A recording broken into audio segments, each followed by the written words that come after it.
One of the viewers on our channel made some comments about neutron weapons and the effects on crops and plants. And I answered that question in the comments, but I found it was a very interesting question and one a lot of people don't think about.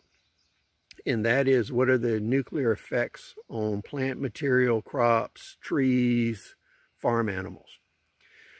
So you can go online and you can look up the lethal dose, which is LD50, of plants and animals, and LD100, which is 100% fatality of plants and animals under nuclear radiation.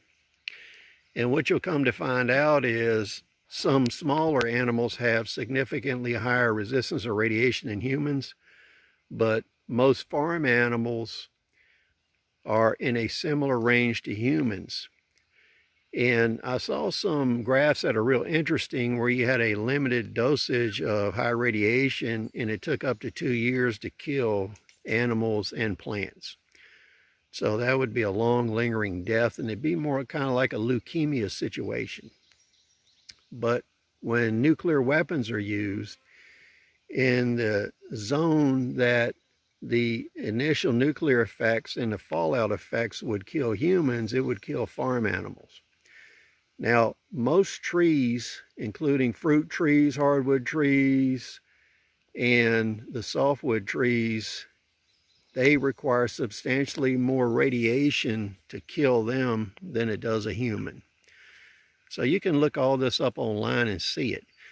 But the bottom line is nuclear weapons would destroy the carrying capacity to produce food and materials in the areas they're used against humans. So if fallout and blast and heat effects are lethal to humans, it would disable the support and carrying capacity of the area that had those same effects. So what would happen is you would have a patchwork quilt where you'd have some areas where the plant material either could not reproduce, was dying, or dead, including farm animals. That would be equivalent to that of unsheltered humans. So in some areas you would have humans in shelters, and when they came out, all the farm animals would be dead. And you will see in old civil defense publications, when the U.S. was serious about civil defense for the normal person, that they advised and showed how to make fallout shelters for animals too. And this is an important skill that's not really discussed today. So on a farm, you would have to provide shielding for all of your animals for at least a month, maybe 2 months. Now, the plant material you couldn't do much with, but there's a lot of information on how to neutralize radioactive elements in the soil. And what you would do is use a heavy concentration of lime, because the calcium in lime would displace radioactive elements in the trees, fruit, and food that's being grown.